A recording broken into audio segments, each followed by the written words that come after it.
poder na tua vida. Quantos pode dar um glória a Deus, aleluia? O vento contrário nos ensina muitas coisas. No vento contrário nós nos aproximamos de Deus. Aleluia. A palavra do Senhor diz assim, no verso 8: e costeando dificilmente chegamos a um lugar chamado Bons Portos, perto do qual estava a cidade de Laceia. Passando muito tempo e sendo já perigosa a navegação, pois também o jejum já tinha passado, estavam em jejum, estavam desanimados, não queriam comer, estavam vendo que a navegação estava muito perigosa, o negócio estava estreito, o mar estava revolto, o vento estava forte. Mas olha só o que está dizendo a palavra aqui no verso 9: passando muito tempo e sendo já perigosa a navegação, pois também o jejum já tinha passado, Paulo os ademoestava.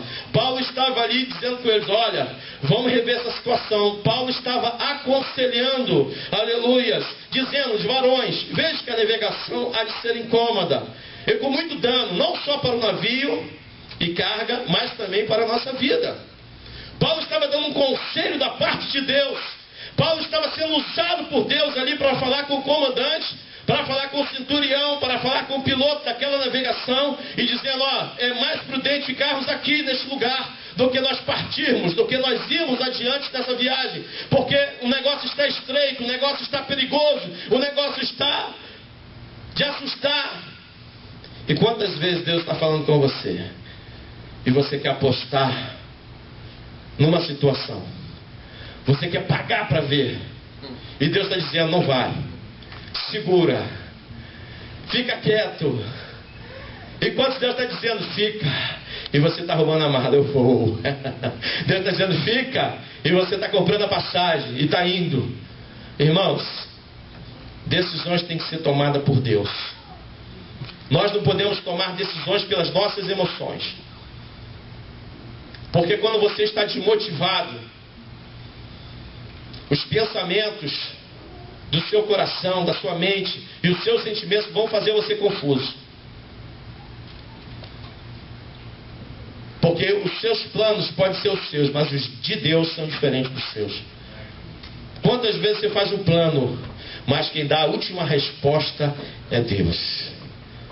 Ainda que você esteja de mala comprada, comprou aquela mala bonita para ir embora para o Brasil, está juntando a roupa, está comprando a passagem, mas a última resposta vem de Deus.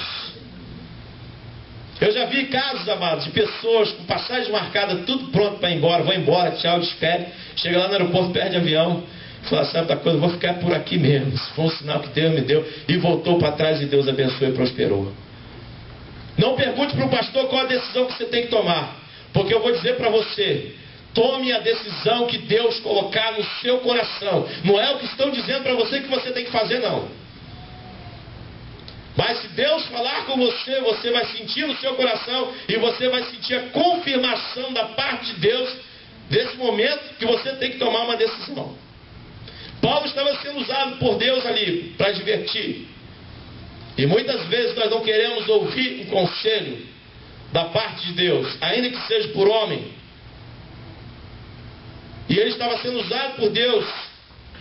E olha o que diz: mas o centurião, verso 11, cria mais no piloto e no mestre do que no que dizia Paulo. O piloto estava mais confiado, o centurião estava mais confiado no piloto, no mestre, do que na palavra de Paulo. Ainda que ele conhecesse Paulo como homem de Deus, porque a palavra do Senhor diz que ele tratou ele humanamente, apesar dele ser um preso, mas deixou que ele fosse até a casa dos seus amigos se tratar, certamente de alguma coisa que ele estava precisando. Ele retornou para embarcar, e ali ele estava diante de um conselho de um homem de Deus, que tinha intimidade com Deus, que tinha intimidade com o mestre, mas ele resolveu crer mais no piloto e no mestre. E como aquele porto não era cômodo, verso 12, para invernar, os mais deles foram de parecer que se partisse dali para ver se podiam chegar a Fênice, que é um porto de Creta, que olha para a banda do vento, da África e do Coro, e invernar ali. Porque eles achavam que aquela cidade não era boa para invernar, para ficar, para dar um tempo, para aguardar a tempestade passar.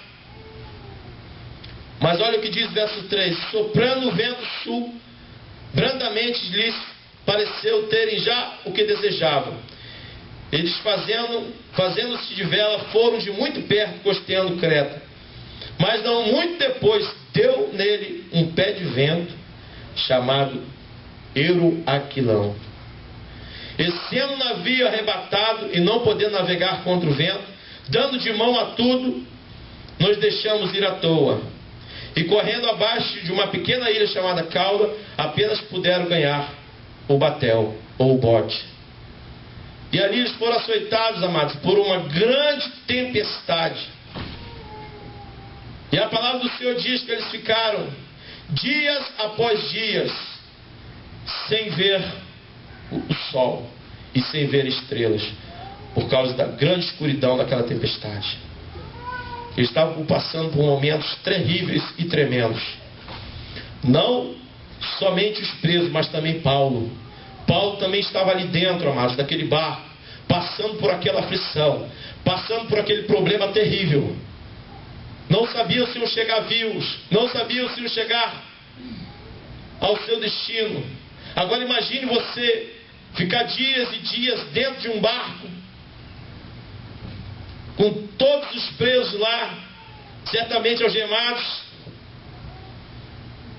com a fúria do mar batendo forte, sem saber se ia morrer, se não ia, sem saber se iam chegar, sem comer, desanimados, prostrados por aquela situação.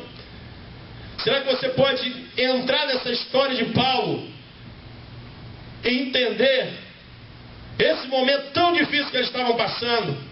Será que chega pelo menos ao pé do problema que você está passando, amado?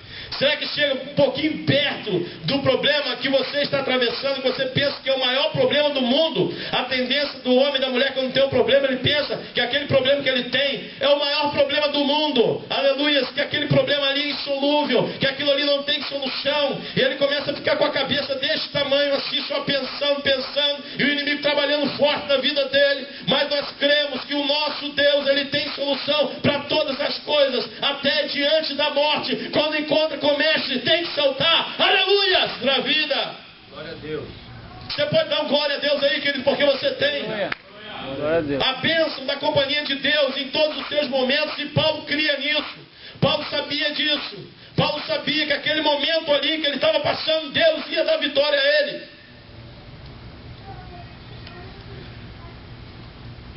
Verso 20: e não aparecendo havia já muitos dias, nem sol nem estrelas, caindo sobre nós uma não pequena tempestade, para não dizer grande, falou assim, uma não pequena tempestade, fugiu-nos toda a esperança de nos salvarmos. Eles estavam desesperados, já não tinha mais esperança de salvação. Eu não sei, mas você que é mineiro, né, mas eu sou carioca e nasci em Angra dos Reis, que é uma cidade de praia, de mar, pesqueira. E eu já tive essa experiência de entrar num barco para ir numa igreja lá na ilha de Provetar, na Ilha Grande. Lá tinha uma congregação e sempre que tinha festa eles nos convidavam. A igreja sede de Angra dos Reis ia visitar, e nós fomos visitar. Chegava lá, naquela ilha não tinha cais, nós tínhamos que entrar dentro de um bote, e o pescador ia remando até deixar o pessoal lá na praia. As irmãs tinham que molhar vestidos, os irmãos tinham que arregaçar as calças, tirar sapato para não molhar, porque não tinha porto. E ali, quando fomos naquela festividade, quando voltamos, entramos dentro do barco, aquele céu estrelado maravilhoso, as crianças alegres, os irmãos cantando, e de repente, meu amado, o céu fechou. Ninguém via mais nada. E daqui a pouco cai uma grande tempestade, uma chuva forte. Pense numa chuva forte, amado. Você dentro do mar, e o mar começou a agitar. E o pescador falou assim, agora estamos sem referência, porque eu tenho as minhas referências. Mesmo à noite eu tenho as minhas referências.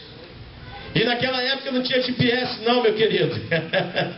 E nem muito menos na época de Paulo. Poderia sim ter uma bússola. Mas existem no mar pontos que os navios têm que passar com cuidado.